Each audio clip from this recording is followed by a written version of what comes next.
하나님 나라에 진짜 똑똑한 사람들은 어떤 사람이라고 했습니까? 누구요? 어떻게 해요? 진짜 똑똑한 사람들? 예, 바보 같은 사람들. 네, 바보예요, 바보. 하나님 앞에서 바보처럼 사는 것. 세상 속에서도 바보처럼 살아갈 수 있는 사람. 그 사람이 진짜 똑똑한 사람. 그런데 하나님 앞에서 세상 속에서 바보처럼 사는 게 쉽습니까? 어렵습니까? 쉬워요? 어려워요. 진짜 어려워요. 문제는 진짜 어렵다는 거예요. 근데 성경은 하라는 겁니까? 말라는 겁니까? 하라는 거죠. 그것도 힘써서 하라는 거죠. 힘써서. 반드시 해야 된다는 거예요. 그런 천국은 그런 자의 것이라는 거예요. 아멘. 마가복음 10장 14절에 이렇게 말합니다. 어린 아이들이 내게 오는 것을 용납하고 금하지 말라. 하나님의 나라가 이런 자의 것이니라. 어린 아이들은 부모의 말에 절대적으로 순종해요. 좀 자아가 생긴 애 말고 진짜 어린 아이들, 갓난 애기들 있잖아요. 이제 뭐 말하거나 막 뒤에 쫄쫄쫄 따라다니는 그 아이들 이야기하는 거죠. 그 아이들은 부모가 여기 있어 그러면은 있어요. 언제까지 있을까요? 그쵸. 부모가 올 때까지 그 자리에 있어요. 부모가 안 오면요, 울어. 울지만은 그 자리에 있어. 울면서 그 자리에 있어요. 부모가 올 때까지 그 자리에 있어요. 그게 하나님의 자녀에게, 하나님께 천국을 상고로 받는 자녀의 자세라는 거예요. 하나님의 말씀 앞에 그렇게 사는 사람이 복된 사람인 줄 믿으시기 바랍니다.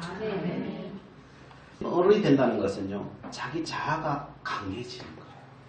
그래서 하나님의 말씀이 있든지 없든지 그건 상관없고 내 자아대로 행동해버려요. 그래서 하나님의 나라가 이 땅에 임하지 않아요. 하나님의 나라가 나를 통해서 역사하지 않아요. 왜 어린아이와 같은 신앙이어야 할까요? 이 땅의 질서와 하나님의 질서가 다르다는 것을 여러분 기억하셔야 돼요. 제가 계속 이야기해요. 하나님의 나라의 질서와 이 땅의 질서가 달라요. 근데 우리 자꾸 똑같다고 생각해. 똑같다고 생각하니까 어떻게 해요? 내 뜻대로 살아가는 거예요. 어린아이가 안 되는 거예요. 다 어른으로 살려고 하는 거예요. 하나님 앞에서 다 어른으로 살려고 해요. 세상 사람들이 가는 그 길로 가지 마십시오. 하나님께서 말씀하시는 길로 가십시오. 그게 진리입니다. 그러나 세상 사람들이 가는 그 길, 사실 나도 좋아하는 거예요. 내가 가장 원하는 거예요, 사실. 이것을 거부한다는 것은요, 어찌 보면요, 죽기보다 싫은 거예요, 사실. 그러나 우리는 그 길을 걸어가야 합니다. 그것도 애써서 사실은 걸어가야 돼요. 왜? 가기 힘든 길이라서. 그래서 애를 써야 돼요. 왜 그렇게 가야 됩니까? 천국 가보면 안다니까요. 하나님의 복을 받는 사람들은 세상에서 바보처럼 산 사람이라는 것을 천국 가보면 알아요. 누가복음 14장 26절 27절이에요. 무릇 내게 오는 자가 자기의 부모와 처자와 형제와 자매와 더욱이 자기 목숨까지 미워하지 않으면 능히 내 제자가 되지 못하고 누구든지 자기 십자가를 지고 나를 따르지 않는 자도 능히 내 제자가 되지 못하리라. 그렇게 안 살면요, 주님의 제자가 안 된다는 거예요. 예수 믿어도 그렇게 안 살면 제자가 안 된다는 거예요. 바보는 어떤 사람입니까? 예수님 때문에, 예수 믿는다는 이유 때문에 부모보다, 자식보다, 형제보다, 자매보다 또한 자신의 목숨을 미워해야 된다는 거예요. 이것은 부모를 섬기지 마라 이런 뜻이 아니에요. 하나님 말씀 앞에 이것보다 더 앞세우지 말라는 거예요. 자기 십자가를 지고 예수님을 쫓아가야 되는 거예요. 자기 의지를 들여서. 우리는 그렇게 못 간다니까요. 그래서 의지를 들여야 돼요. 의지를 들여도 사실 되나요? 사실 안 돼요. 우리의 능력이 거기에 못 미쳐요. 그래서 어떻게 해요? 하나님의 능력이 오기를 하나님 앞에 간구해야 돼요. 하나님 그 길을 살아갈 수 있도록 하나님 힘 주세요. 성령의 충만함을 주세요. 이거 기도하지 않고 그 길을 절대 못 가요.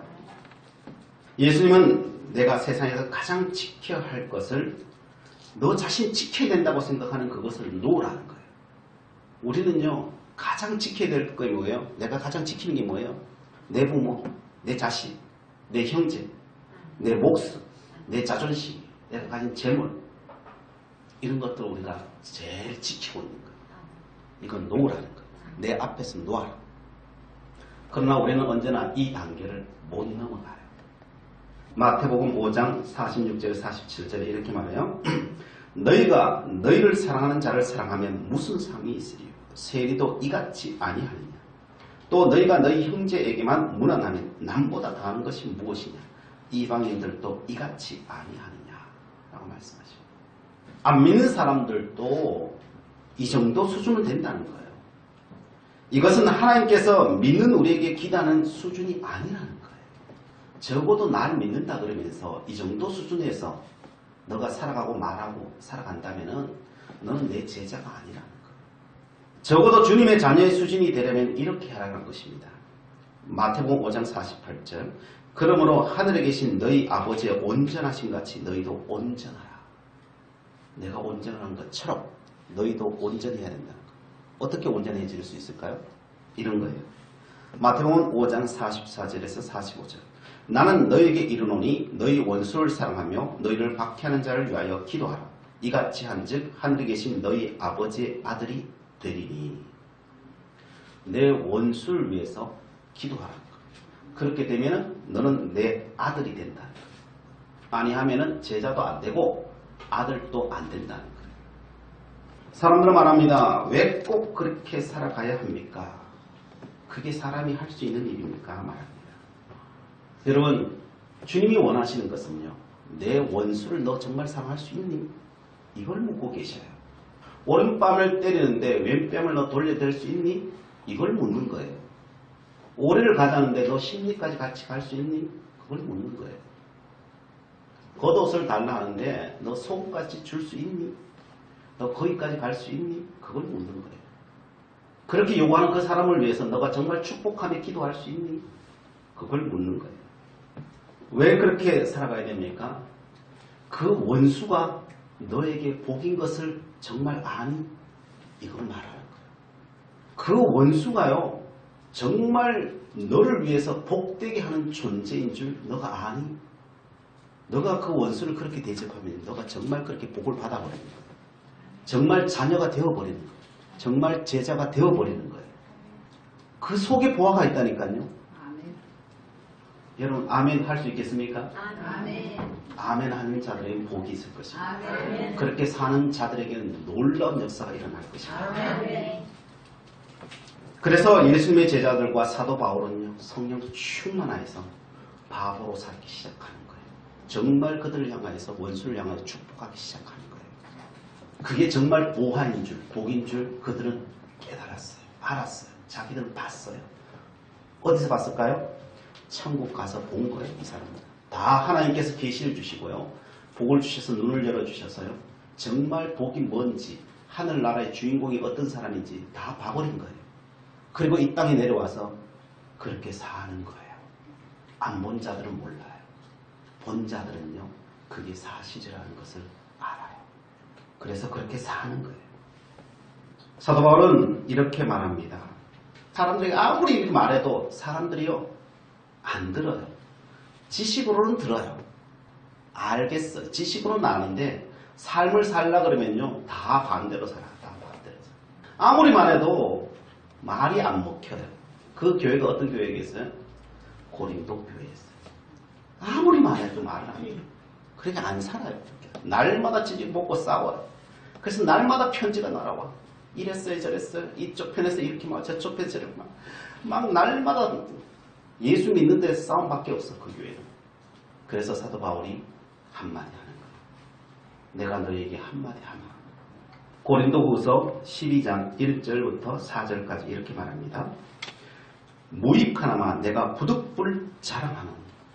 내가 너희들에게 이거 말 안 하려고 했는데 너희들이 하도 그러니까 너희들이 하도 안 믿으니까 내가 자랑 한마디 할게 하는 거예요. 주의 환상과 계시를 말하리라. 내가 그리스도 안에 있는 한 사람을 아노니 그는 14년 전에 셋째 하늘에 이끌려 간 자라. 그가 내 몸 안에 있었는지 몸 밖에 있었는지 나는 모르거니와 하나님은 아시느니라. 내가 이런 사람을 아노니 그가 몸 안에 있었는지 몸 밖에 있었는지 나는 모르거니와 하나님은 아시느니라. 그가 낙원으로 이끌려 가서 말로 표현할 수 없는 말을 들었으니 사람이 가히 이르지 못할 말이로다. 사도 바울이요, 하나님께서 이끌어 주셔서 환상과 계시를 통해서 그 천국을 다 봐버린 거예요. 가서 하나님의 모든 계시를 다 들어버린 거예요. 보고 들어버린 거예요. 그게 언제쯤요? 고린도 교회 편지 보내기 전 14년 전에 그걸 다 경험했다는 거예요. 그래서 내가 이렇게 산다는 거예요. 삼층천에 올라갔다는 거예요. 저는 옛날에 이 삼층천에 사도 바울이 올라갔다 그러니까요. 야, 천국은 참 아파트가 굉장히 높구나. 3,000층이나 되는 그 높은 아파트가 있어서 사람들이 거기서 다 사는구나. 야, 좋겠다. 저 그렇게 생각했거든요. 그런 소리가 아니에요. 3층천이의 소리. 이건 뭐냐? 셋째 하늘이라는 소리. 셋째 하늘. 하늘나라에는요, 첫째 하늘이 있고요, 둘째 하늘이 있고요, 셋째 하늘이 있다는 거예요. 요한계시록 가면 21장에 가면은요, 새 하늘이 있고요, 거룩한 성 하늘이 있다는 거예요. 천국이랑 똑같은 게 아니에요. 달라요. 첫째 하늘, 둘째 하늘, 셋째 하늘이 있는 거예요. 첫째 하늘과 둘째 하늘은 어떤 하늘인지 성경에 기록해 놓지 않았기 때문에 몰라요. 그것도 좋은 곳이긴 해요. 그러나 성경에 기록 안 하니까 몰라요. 그러나 분명한 사실은 사도 바울이 셋째 하늘을 이야기할 때는요, 이게 정말 좋기 때문이거든요. 정말 주님 가까이 갈 수 있기 때문에, 정말 주님의 제자 되기 때문에 그렇죠. 그 하늘을 지금 이야기하는 거예요. 왜? 그 사람들 지금 잠재워야 되잖아요. 그죠? 날마다 싸우는 그 사람 잠재워야 되잖아요. 잠재울 때 내가 자랑하는 거 한 가지 딱 가지고 나가는데 셋째 하늘 이야기하는 거예요. 셋째 하늘 이야기를 딱 하니까요, 그 사람들이 입이 다 잠잠해졌어요. 왜요? 셋째 하늘은 보통 사람은 갈 수 없는 것이라는 것은 초대교회, 특히 고린도 교회에 있는 사람들은 다 알고 있었다는 거예요. 현대인들은 잘 모르지만은 고린도 교회는 알고 있었어요. 셋째 하늘은 보통 사람이 하나님께서 그들을 이끌어가지 않는다는 것. 첫째 하늘 갔다 온 사람은 있고 둘째 하늘 갔다 온 사람은 있지만은 셋째 하늘은 보통 사람이 갈 수 없다는 걸 알아요. 적어도 셋째 하늘 정도 갔다 그러면요, 이 사람은 대단한 사람. 세상 사람이 보기에 대단한 사람이 아니라 하나님 보시기에 대단한 사람이에요. 그래서 나의 말에 믿으라는 거예요. 나의 권위의 말에 믿으라는 거예요. 그게 정말 복이라는 거예요. 너희들이 지금 고린도 교회가 하고 있는 거, 그게 너희들이 최고라고 생각하지만 아니라는 거예요. 내 말 들으라는 거예요. 그 소리를 이야기하는 거예요. 영적인 세계에도 수준이 있어요. 똑같지 않아요. 그래서 이 땅에서 예수님께서 천국을 침노하라는 거예요.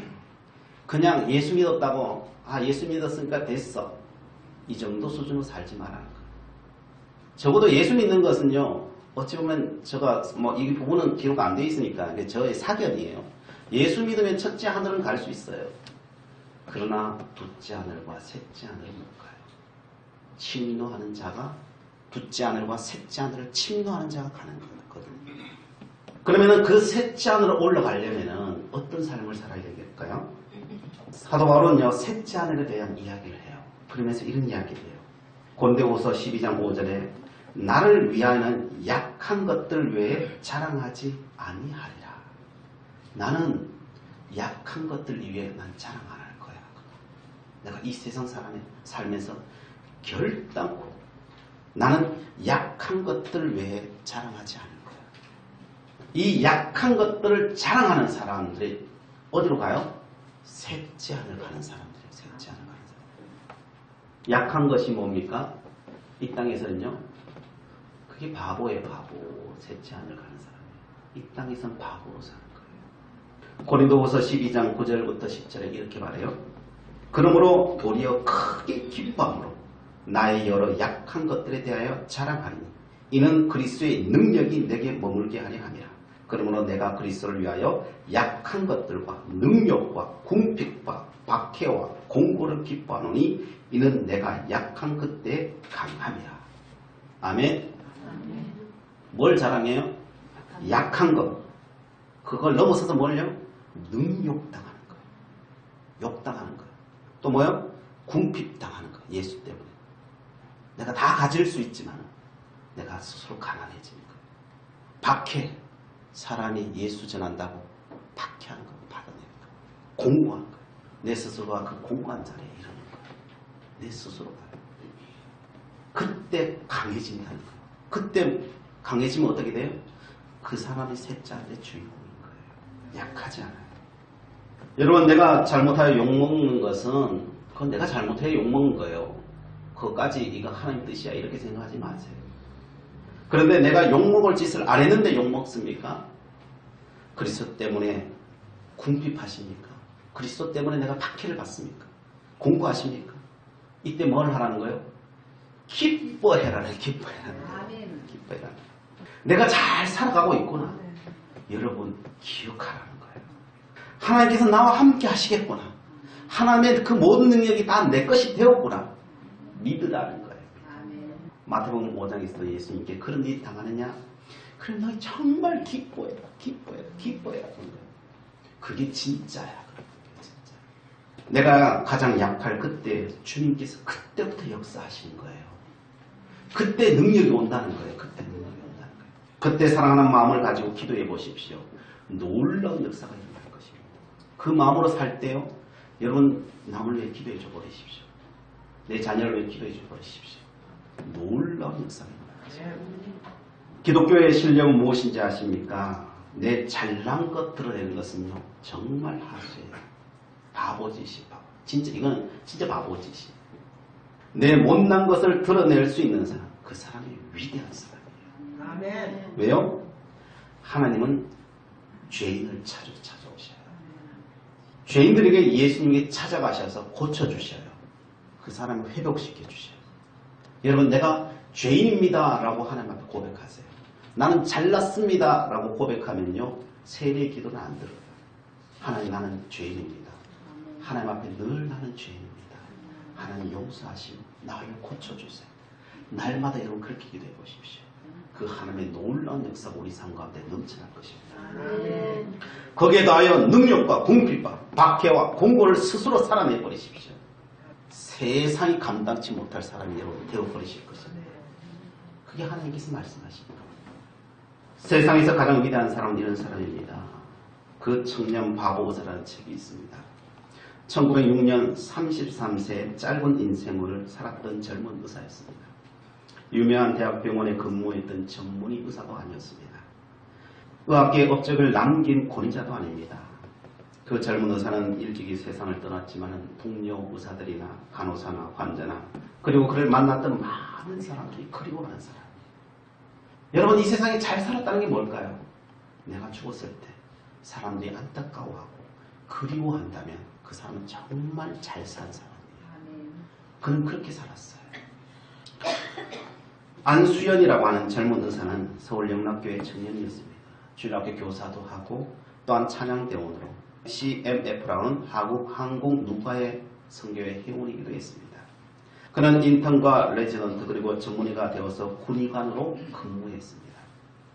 바스당 옆에 책을 펴놓고 읽는다는 그 바쁜 의대 시절에도 늘 하나님 앞에 나와 예배드리는 그런 신실한 청년이었습니다.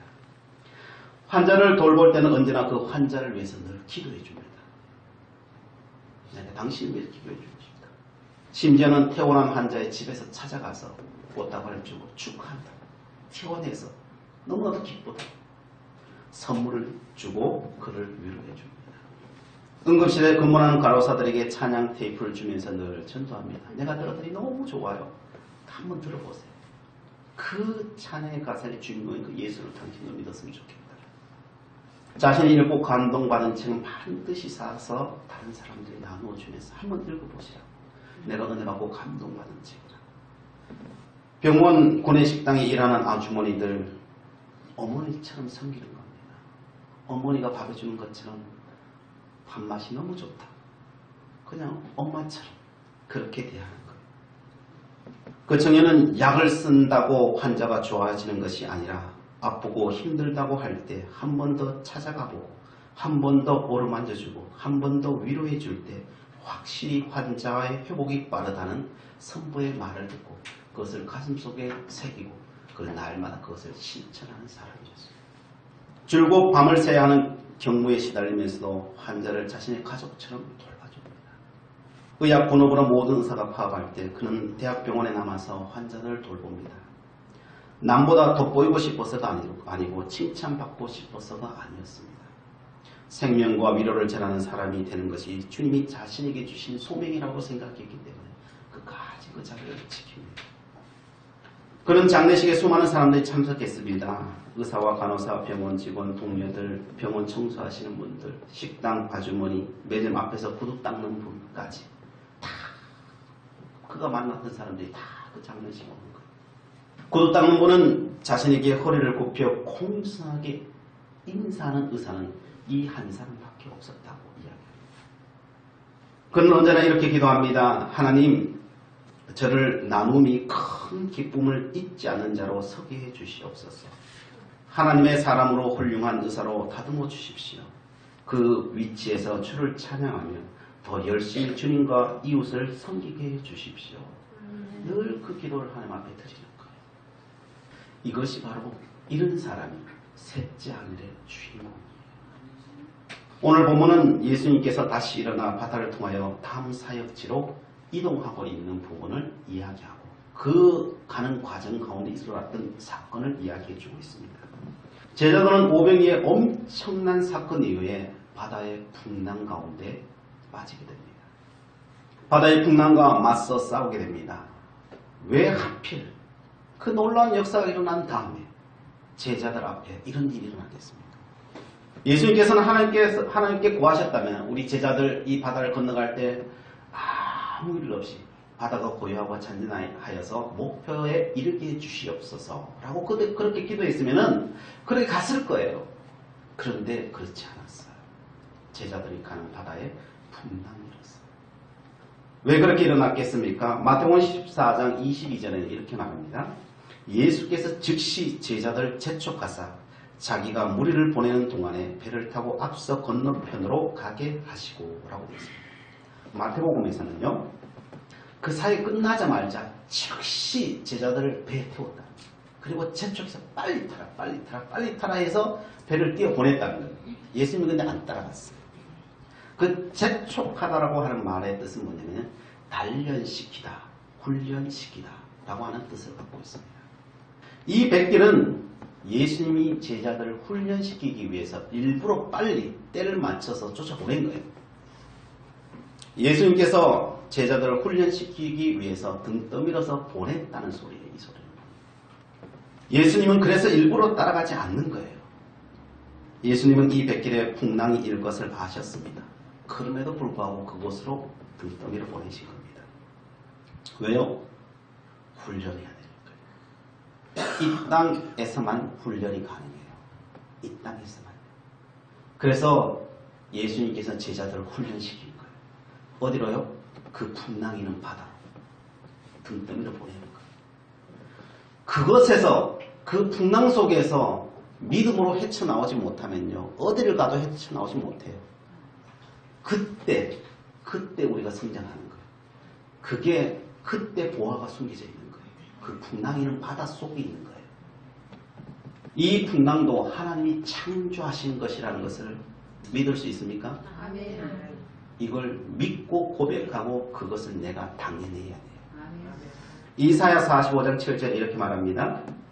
나는 빛도 짓고 어둠도 창조하며 나는 평안도 짓고 환난도 창조하나니 나는 여호와라. 이 모든 일들을 행하는 자니라 하였노라. 모든 것이에요. 하나님이 다 창조하셨어요. 하나님이 만드셨어요. 너는 그거 인정할 수 있니? 좋은 건, 복된 거는 인정하는데요. 어두운 거, 풍랑이 있는 건 인정 못해요. 우리가. 그래서 어떻게 해요? 거기서 우리가 뭘 어떻게 바라냐? 분노를 바라죠. 예수님 제자들죠. 분노를 바라죠. 소리를 지르죠. 모든 사람이 하는 거예요. 사실 뭐 특별한 건 아니고요. 그러나 그때 너가 뭘 했니? 라고 뭐라는 거예요. 이것이 바로 이 땅의 교회와 하나님의 백성이 감당해야 될 현실이에요. 현실. 우리는 어떻게 하나님의 길을 가는데 이런 일이 생길 수 있습니까? 하나님 우리 복 주신다며, 사랑해 주신다며, 그런데 왜 풍랑입니까? 이게 우리가 늘 고백하고 힘들어하고 우리가 하나님 앞에 삿대질을 하면서 늘 말하는 거예요. 이게. 성도 여러분, 우리 앞에 아무런 일이 없는 것이 복이라고 생각하지 마세요. 아무런 일이 없는 건요, 그걸 보고 유기라고 하는 거예요. 유기. 하나님 사랑하지 않는 거예요. 그냥 그 사람들은요, 버린 사람들이에요. 버린 사람.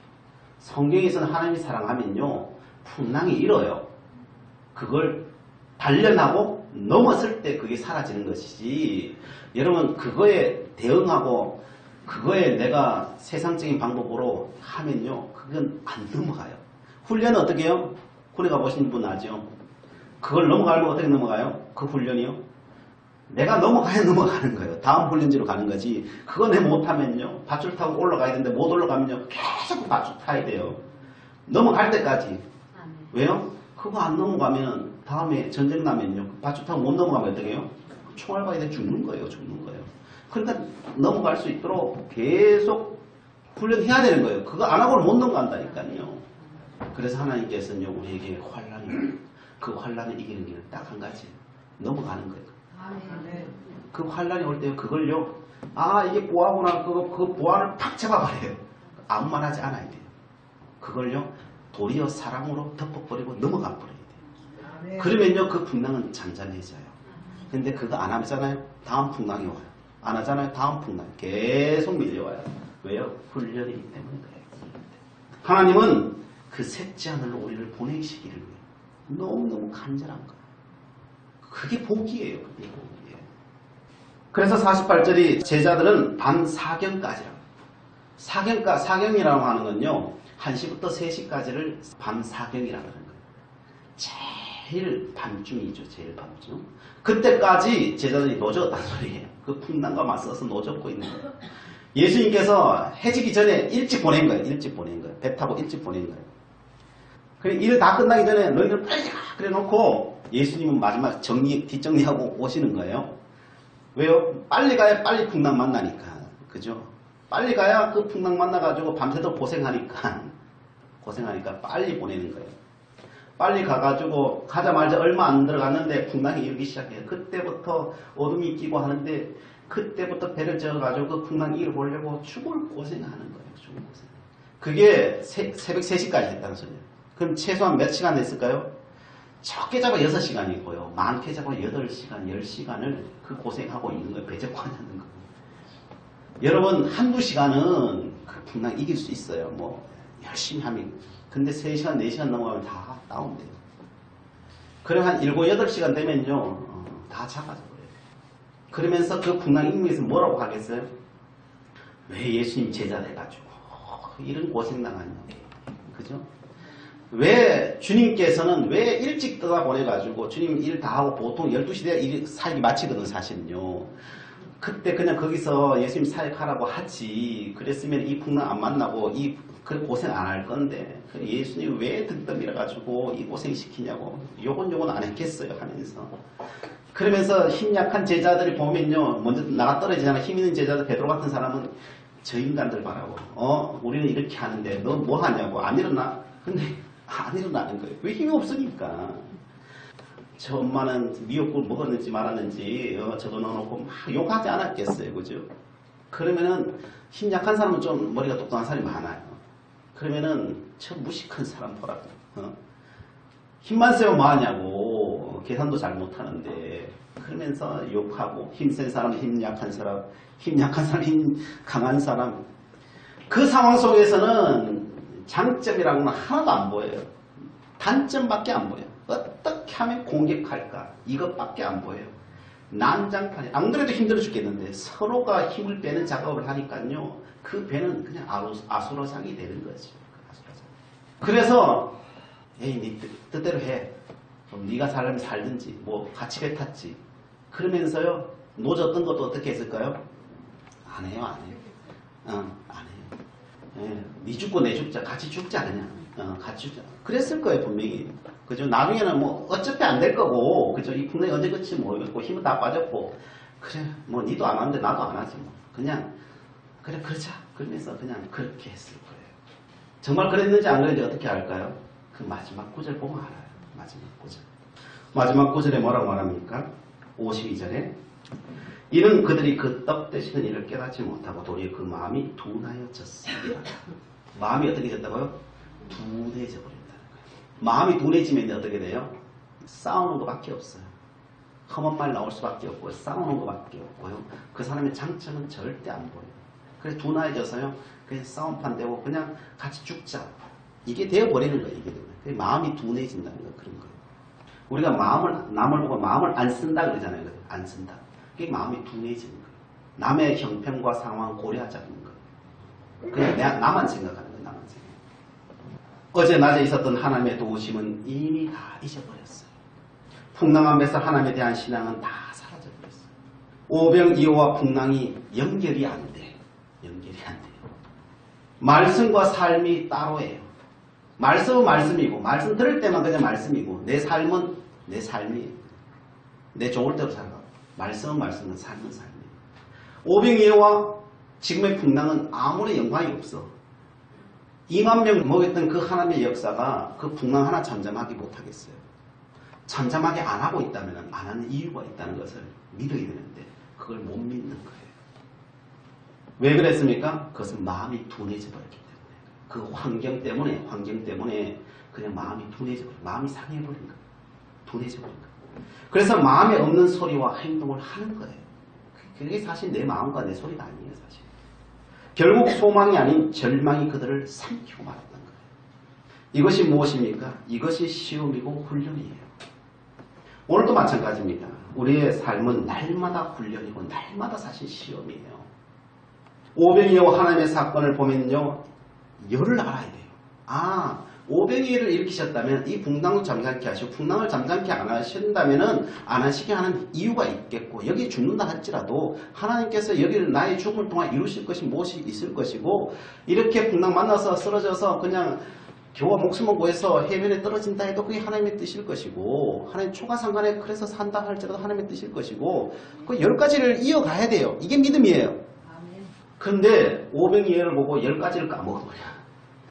10가지 똑같은 사건이 터져도 그게 오병이어와 하나 연관이 안 돼서 10가지 시험을 당해요. 주님은 그것을 한탄하고 있는 것입니다. 오병이어를 일으킨 하나님께서 어디 갔느냐? 그 하나님 어디 갔겠냐? 왜 믿음이 없느냐고 호통치시는 거예요. 너희에게 고난이 복인지 너희들은 왜 진정 이해하지 못하고 그 고난을 하나님 앞에 감사하며 들지 못하니? 왜 기뻐하지 못하니? 왜 너는 복을 날마다 내가 너에게 복 주는데 너는 왜 좋은 것만 복이라고 생각하니? 고난은 뻥뻥 차버리고 그게 내가 복을 하고 준 거. 너희들 왜 뻥뻥 차버리고 왜 그것 때문에 날마다 스트레스 받고 날마다 힘들어하니? 주님은 오늘도 안타까워하십니다. 성도 여러분, 풍랑의 시험을 잘 이기고 계십니다. 풍랑을 하나님께서 허락하셨다는 것을 인정하십시오. 그리고 명하여 그 풍랑을 잠잠케 해버리십시오. 어떻게 풍랑을 잠잠케 해요? 나를 다스리는 다른 게 아니에요. 내 안에 있는 이 풍랑이 내가 나서는 예수 이름으로 명하니 이 풍랑은 잠잠해질지어다. 명해버리십니다. 그러면요 내 힘으로 풍랑을 어떻게 잠잠케 해요? 내 능력은요 몇 시간 가면 다 다운돼 버린다니까요. 내 힘으로 하는 게 아니라니까요. 예수 이름이에요. 그 풍랑은 예수 이름 말고는 그걸 잠잠케 하지 못해요. 그래서 예수 이름으로 내 안에 있는 이 풍랑은 잠잠해질지어다. 명해버리신 거예요. 그러면 신기하게 그것이 잠잠해져 버리는 거예요. 이게 바로 하나님의 능력이에요. 그게 복받는 비결이에요. 그리고 자랑하십시오. 내 약한 것을 자랑하십시오. 원래 나는 그런 존재인데 그리고 나는 본래 죄인인데 주님 도와주시옵소서. 주님 앞에 내 삶을 그냥 드려버리시잖아요. 그러면 주님께서 나와 함께 하시는 거예요. 주의 능력이 나타나는 거예요. 하나님께서 그 다음 단계로 빨리 가라 하나님께서 명하시는 거예요. 그 은혜가 이 믿음의 길을 걸어가는 우리 모두에게 넘쳐나기를 축복합니다. 기도하시겠습니다. 사랑의 하나님, 우리에게 주신 허락하신 내 모든 삶이 하나님의 사랑임을 믿습니다. 주님의 말씀을 따라 살아가기를 원합니다. 생각하고 말하고 사랑의 열매 맺기를 원합니다. 이길 힘과 능력을 주시옵소서. 폭풍이 잠잠게 되는 역사가 우리의 날마다의 삶 가운데 경험하며 살아가게 하시옵소서. 예수 그리스도의 이름으로 기도드리옵나이다. 아멘.